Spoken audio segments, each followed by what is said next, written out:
Welcome back. Today we're kicking off a hands-on M365 focused on something that's, well, rapidly reshaping how we all interact with our digital workspace, Microsoft Copilot. Absolutely. It's evolving so fast. It really is. Just in August 2025, Microsoft pushed out over 100 updates for Copilot. I mean, that's a lot. It's incredible, yeah. Almost hard to keep up. Exactly. So we know that's a massive amount of information for you to sift through. Our mission for you in this hands-on M365 is to cut through that noise, pinpoint the most impactful changes, so you can truly understand what's new and why it actually matters for your daily work. We're drawing heavily from an incredibly comprehensive blog post by João Ferreira over on his blog, Hands on Tech. It's a great resource. He does a fantastic job pulling it all together for Microsoft. He really does. It aggregates all these changes from Microsoft's own roadmap and message center updates. It's true. The sheer volume of these updates from Microsoft can be, well, a bit overwhelming. Understatement of the year, maybe? Maybe. But what's truly fascinating here, and what we really want to explore today, is how many of these changes aren't just, tiny tweaks. They represent strategic shifts. Right. Shifts in how Copilot integrates into your daily workflows and actually enhances your overall user experience. Our goal in this hands-on M365 is simple. Make sure you're well-informed, quickly, and thoroughly. Yeah, getting beyond just what's new. Exactly, to truly grasp the implications for you and your organization. Okay, let's jump right into the big news then, starting with the very brain of Copilot itself. The core engine. Precisely. The first major headline, and honestly what I find truly groundbreaking, is that GPT-5 is now available in Microsoft Copilot. That's a big one. It is. And this isn't just a simple version upgrade. It's like giving Copilot an even smarter, more adaptable brain. From a user perspective, what's the really interesting part here? Beyond just getting better answers, how does this dynamic model selection actually change how we interact with Copilot day to day? That's a great question, because the insight here isn't just about raw speed or power, it's about strategy. Think of it this way. Instead of one single general-purpose brain, Right. Copilot now intelligently deploys, let's say, specialized mini-brains for different tasks. If you ask for a quick factual lookup, boom, it uses a fast, high-throughput model, quick answer. Okay. But when you hit it with something complex, a multi-step challenge like draft a marketing plan based on this quarter's sales data, pull in competitor analysis from that SharePoint doc, and suggest 3 social media posts. Yeah, a real task. A real task. It switches to a deeper reasoning model. This means Copilot isn't just answering, it's kind of strategizing its approach to your request. Which leads to far more precise, relevant, and robust outputs, especially for those complex, multi-layered business tasks we all face. It's moving from, search engine pluses to a true cognitive partner. That makes so much sense. It's about fit-for-purpose intelligence. That's smart. And speaking of natural interaction, the next big headline builds right on that. Yeah. Voice is now integrated into M365 Copilot. Yes. This is huge. This feels like a game changer for accessibility and just plain interaction. Yeah. You mentioned commuting earlier. How does this hands-free interaction really transform the daily grind? For me, this is a massive leap forward, truly natural interaction. Imagine being able to just talk to Copilot like a colleague, right? On your desktop, on your mobile, completely hands-free. You can search for info, catch up between meetings by simply speaking your questions, or even just brainstorm out loud. Brainstorming out loud, I like that. Yeah, and it supports multiple languages too. So as I said, for me, this means I can finally use Copilot while commuting without touching the keyboard. It transforms Copilot from a tool you type to into an always-on companion you can actually converse with. Right. It makes it so much more intuitive in those moments when your hands are busy, or maybe you just want to think out loud. That paints a really vivid picture of being untethered. I can easily imagine trying to draft an email on the go and just speaking the core message. It feels almost futuristic, doesn't it? It really does. Now, for those of us who live in collaborative documents, and that's a lot of us, Microsoft has introduced a new Activity tab in Microsoft 365 Copilot for Word. Yes, the Activity tab. This seems like more than just a notification center. It feels like a real-time pulse check on how a document is evolving. What's the strategic shift this represents for teams trying to stay aligned? Exactly, you hit it. The real insight here is about proactive collaboration. Historically, staying aligned meant constantly digging through version histories, right? Oh, yeah. Painful. Comparing documents, sifting through endless email threads. The Activity tab basically consolidates all recent comments and edits, lets you filter them by time right there within Word. It gives you a kind of chronological story of the document's journey. Okay, so it streamlines that whole process. Massively. It significantly reduces the overhead of getting everyone on the same page because you're getting a consolidated, clear picture of changes. It transforms asynchronous collaboration into something much closer to real-time awareness, makes it easier to see who did what, when, and maybe most importantly, why. Those headline features are massive, Yeah. definitely. But often it's the smaller daily enhancements that truly transform how we work, Absolutely, the everyday stuff. So let's look at how Copilot is weaving itself more deeply into the apps you use every single day. Starting with how Copilot Chat handles attachments. Wow. That seems like a big friction point usually. It really is. And what's significant here is how Copilot is becoming a much more powerful intelligence layer over your content. Microsoft has made huge enhancements to Copilot Chat, Right. enabling it to reason over content and a much broader range of attached files: Word, Excel, PowerPoint, PDF, text, JSON, XML. Well, pretty much everything. Pretty much. And this works whether they're linked as modern attachments, like cloud files, or directly attach as classic attachments within an email. Right. It can now understand and pull insights from these files alongside the email body itself. The real takeaway: less manual sifting for you. That's the key. Copilot can now truly act as an intelligent assistant, pulling out key info from diverse documents without you needing to open each one individually. That's a massive time saver, especially for anyone dealing with research or project documentation. And what about actually creating and editing documents? How's that changing? Absolutely. For document creation and editing, particularly in Word and PowerPoint, Copilot is getting seriously smarter. In Word, you now have enhanced editing support. How so? Well, you can initiate edits, share clarifying directions, and even review a summary of changes, all within your chat with Copilot. You can use Copilot to create, edit, and transform content directly from chat drafting, reorganizing, rewriting. But you still keep control. Oh, completely. You retain complete control over the final output. It feels less like automation taking over and more like augmentation, helping you out. Augmentation, I like that term. And PowerPoint. In PowerPoint, a major update allows you to reference Excel, PDF, or even loop components. Loop components. Those real-time blocks. Exactly. Those collaborative, real-time updating content blocks that live across M365 apps. This means your presentations can pull in live, dynamic data or content rather than just static screenshots. Your slides become truly living documents. Living documents, that's a perfect way to describe it. Yeah. Moving beyond static content. And speaking of being dynamic, how is Microsoft streamlining the experience on mobile? Because that's where many of us truly need that on-the-go productivity boost. Yeah, the mobile experience is definitely getting a big streamlining push. The Microsoft 365 Copilot mobile app, for instance, has removed the app section. Oh, interesting. And now it defaults straight to chat with expanded chat history, making that primary interaction much quicker. Makes sense. On your iPhone, you can now preview and chat with Word, Excel, and PowerPoint files. You can command and ask questions directly in the preview window. Without opening the full app. Right. And what's really neat is you can initiate a Copilot chat simply by sharing files to the Microsoft 365 Copilot app from other third-party apps on your iPhone. Oh, that's clever. Yeah, it automatically redirects you to a Copilot chat session with a file summary ready to go.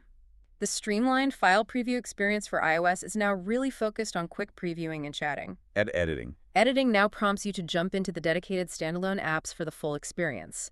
Similarly, OneDrive file browsing now directs you to the standalone OneDrive app for more advanced file management actions. It's all about using the best tool for the specific job you need to do right then. That focus makes sense. Those mobile updates are truly huge for productivity on the go. Yeah. But it's not just about the apps themselves, right? It's also about how Copilot understands and anticipates your needs. We're seeing a significant leap in its contextual intelligence. What? Tell us about this communication memory that's coming. How does that really make Copilot feel like it understands your day? This is a major insight into how Copilot is evolving from just a reactive tool to a more proactive partner. Starting in September 2025, Copilot gets communication memory. Okay. And this isn't just about remembering your last prompt. It's about Copilot quietly synthesizing your recent emails, chats, and meetings, all information that's already accessible to you, by the way. Right, respecting privacy boundaries. Exactly. It uses that to build a richer, more accurate context of your current work. So when you ask it for something, it's not starting from scratch. It already has a sense of your day, your projects. Making the responses better? Remarkably more relevant and personalized, yeah. Without you needing to explicitly provide all that background context every single time. And crucially, it's a private feature, completely focused on improving relevance just for you. That's a subtle but really powerful shift. Makes interactions much smoother, I imagine. And what about managing the features within Copilot Chat itself? Any changes there? Yeah, definitely. You'll also find Copilot Chat Tools Control. It's a lightweight entry point right in the prompt box. Makes it easier to discover and trigger those task-specific Copilot features, like summarizing a doc or drafting an email. Provides consistent interactions across various tools. Consistency is good. And speaking of consistency, there are new ways to include files and emails in your prompts. You simply type a /path, and you can search and reference your content directly. Oh, like in Team Search. Exactly like that. Significantly enhances response relevance because you're grounding it in specific information. Plus, Copilot Chat now has session persistence enhancement. Tell me more. That sounds important. It is. It means your conversations are preserved even if you navigate away. Your chat thread doesn't just disappear. Finally. Yeah. And it gets an immediate entry in the session history. No more losing your train of thought because you clicked somewhere else. Losing your train of thought is one of the biggest productivity killers, honestly. Yeah. So I love that persistence. Okay, how are the core integrations with Outlook and Teams evolving? Those are central hubs for so many people. They are, and the integrations are evolving rapidly too. In Outlook, you now have an immersive search experience with a Copilot side pane. How does that work? After you do a search, you'll get AI-generated summaries pulling from your emails, your Teams chats, even related documents, all presented together in that side pane. So consolidating information post-search. Yeah. Nice. Exactly.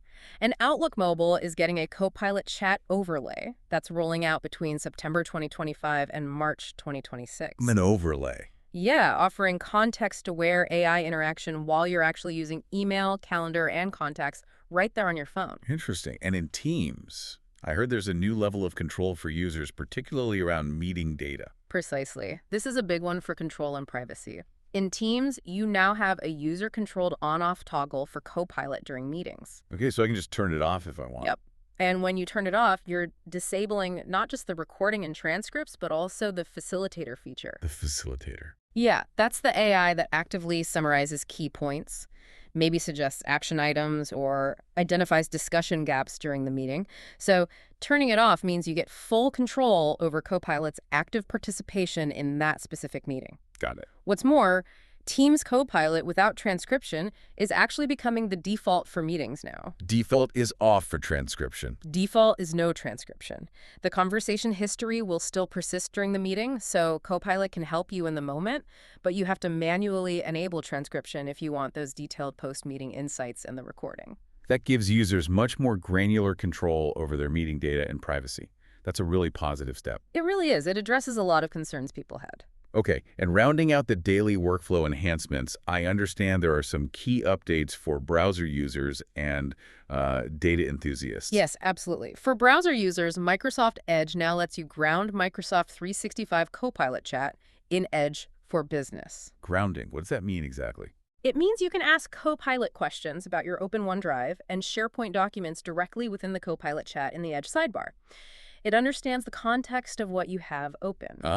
So it looks at my open tabs. Essentially, yes. And it even works with open YouTube videos, pulling insights or summaries. Wow, okay. And for our data crunchers using Excel, it's getting formula completion with Copilot. AI for formulas. Yeah. Think AI-powered autocomplete for formulas. It provides context-based suggestions as you start typing after the assign. It aims to streamline formula creation and maybe make complex spreadsheets just a little less daunting. Anything that makes Excel less daunting is welcome, I think. All right, now let's peek under the hood a bit. Let's talk about the technical details, the controls that are empowering administrators and developers. When it comes to security and governance, Microsoft is introducing harmful content protection controls in Microsoft 365 Copilot Chat. What's the real challenge these controls are addressing, especially for maybe more specialized roles? This is really crucial for balancing security with functionality. The challenge is that for certain specialized roles, think legal teams, investigative units, content moderation teams. Right, people who have to see potentially problematic content.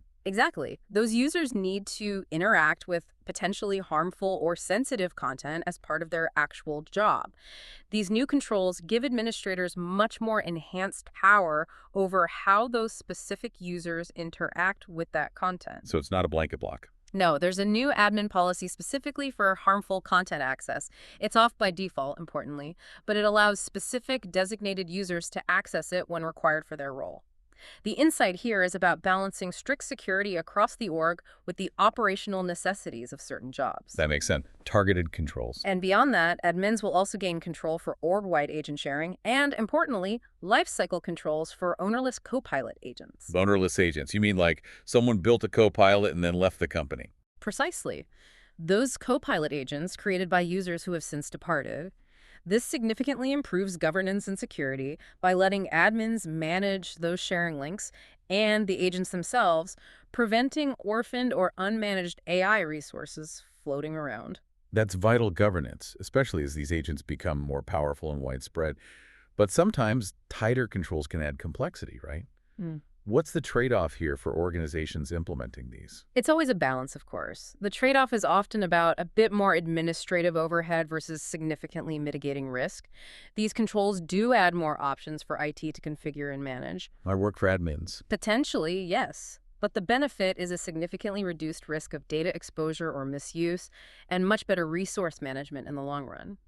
It's a proactive step to ensure Copilot's power is wielded responsibly within the organizational context. A necessary step, really. I think so. And beyond governance, Copilot Studio itself, the platform for building custom Copilots, is also getting substantial enhancements. Okay, what's new there? We're seeing upgraded support for adaptive cards, those versatile little UI snippets. Yeah, those are useful. And larger file upload support, now up to 512 millibit, which is quite an increase. For the makers, the people building these Copilots, there are new tools to analyze the quality of responses that use generative AI. So they can see how well their Copilot is performing. Exactly. And tools to analyze the actual business impact of their Copilot Studio agents using Viva Insights data helps them assess and improve their Copilots effectively. Measuring the ROI. Right. Also, to optimize resource usage, inactive agent sessions will now automatically end after just 15 minutes of inactivity. Okay, good for efficiency. And for developers looking for even more flexibility, you can now use your own generative AI model from Azure AI Foundry directly in the prompt builder within Copilot Studio. Bring your own model. That's big. It is. It's all about customization and control at a really granular level for those who need it. That's fantastic for developers wanting to bring their own custom models into the Copilot ecosystem. And speaking of the developer realm, I hear AI Builder and Dataverse are also getting some Copilot love. They certainly are. You can now process documents using Copilot prompts directly within AI Builder.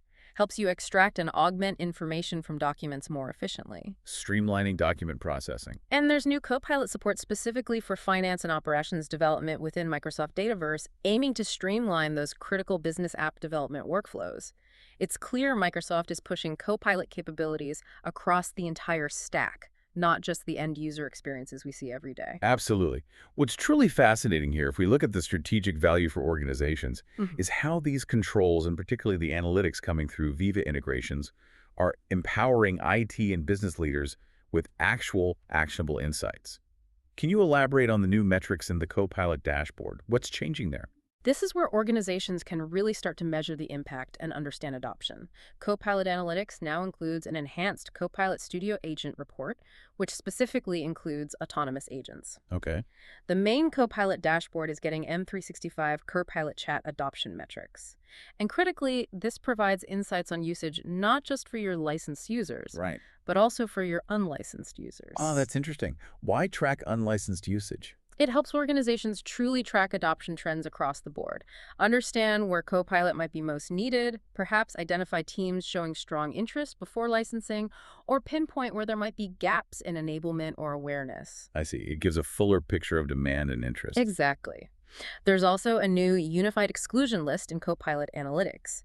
This offers a single, streamlined way for admins to exclude specific users from all Viva Insights reports and the Copilot dashboard, ensuring privacy-compliant data control is easier to manage. One place to manage exclusions. That's helpful. Very. And to tie it all back to business outcomes, there's a brand new Copilot Employee Experience Outcomes report that integrates with Viva Glint. Glint for employee sentiment. Right. It's a Power BI report that actually links Copilot usage data directly to employee sentiment scores from Glint surveys. Wow, trying to correlate usage with engagement or satisfaction. Precisely. Plus, Manager Insights in the Viva Insights web app now include a new team view specifically for the Copilot dashboard. And finally, Copilot chat usage within Word, Excel, PowerPoint, and OneNote is now included in Copilot Analytics, giving a much more complete picture of how employees are actually engaging with Copilot within their core productivity apps. It's all geared towards data-driven decision-making for AI adoption and refinement. That's a really comprehensive view of adoption and sentiment, which is vital for any large-scale rollout like this. Okay, finally in this section, let's talk about how Copilot is enhancing content discovery and research itself. Yeah, on the content and research front, Microsoft is giving users more granular control, which is great. Microsoft 365 Copilot's Researcher Agent, the tool designed for in-depth research tasks, now has source controls. Meaning licensed users can select specific content sources for their research. Just the web, just their internal work content like SharePoint and OneDrive, or specific graph entities. Graph entities. Can you clarify that quickly? Sure. Think of the Microsoft Graph as the underlying data fabric of your organization. It maps out how everything connects your emails, documents, meetings, people, sites. So selecting graph entities means Copilot can precisely target and pull information from that rich organizational data structure. Things like specific projects, teams, or topics defined within your graph. So hyper-relevant results from your own work environment. Exactly. Ensures much higher relevance. Coupled with this are new Researcher Agent output controls, letting you customize the length of the report it generates and the output formats, including exporting directly to Word. More control over the output. Right, and for collecting information, there's a new Surveys agent in Microsoft 365 Copilot. An agent for surveys. Yeah, it allows you to create, distribute, and even analyze surveys directly via chat, all powered by Microsoft Forms in the background. Your admin does need to configure it first, though. Okay, but potentially very useful. Definitely. These features collectively make Copilot a much more tailored and powerful research and data collection tool for specific tasks. So if we try and connect all these dots, look at the bigger picture here. These updates, taken together, aren't just about adding a few new buttons or features. They really represent a significant shift. Towards what? Towards a more intelligent, more integrated, and ultimately more personalized digital workspace for you. The overarching focus from Microsoft seems clear. It's about reducing cognitive load. Making things easier to manage mentally. Exactly. Enhancing collaboration and providing powerful, context-aware tools directly at your fingertips right when you need them. From how Copilot understands your prompts using things like communication memory, to how it integrates more seamlessly with every app you use, it's all about making your work easier and more effective. Allowing you to focus on the higher value tasks. Precisely. Letting the AI handle some of the grunt work so you can focus on strategy, creativity, complex problem solving. So what does this all mean for you as a user listening right now? Well, it means Copilot is becoming an even more indispensable partner in your workday. It's adapting. It really is. Adapting to your unique needs, whether you're drafting a complex document, analyzing data in Excel, brainstorming ideas out loud, or maybe just catching up on emails during your commute using your voice. Right across the board. These changes collectively work to improve your productivity, boost your efficiency, and generally make your entire experience with Microsoft 365 feel more seamless and intuitive. It's about more than just automation. It really is about augmentation, making you more capable and giving you a truly powerful co-pilot for your work. And thinking about all this, it really raises an important question for all of us, doesn't it? Consider how this increasing ability of Copilot to understand context so deeply, to dynamically choose the right AI models for the job, and even to seamlessly use your voice as an input. How might that change the very definition of work itself? That's a big question. It is. How we interact with digital tools in the coming years. Are we moving towards a completely conversational interface for many tasks? And if so, what new skills will that demand from us? How do we learn to effectively harness this constantly evolving technology? What does it mean for how we train people, how we learn ourselves, and even how we collaborate when an AI is so deeply woven into the fabric of our day? Something to think about. Okay, that's all the time we have for this Hands-on M365. Thank you so much for joining us for this exploration into Microsoft Copilot's August 2025 updates. We really hope this hands-on M365 has given you a clear picture of the exciting developments happening with Microsoft Copilot, and we definitely encourage you to visit handsontech.net. Great resource. It is. You'll find daily updates there about Microsoft 365, plus lots of tips and tricks to really help you take the best out of SharePoint, Microsoft Teams, and all the other M365 applications. Yeah, invaluable stuff. And of course, to make sure you don't miss future episodes like this one, make sure you follow João Ferreira's blog and this podcast. Absolutely. Until next time, keep learning, keep exploring, and keep getting well informed.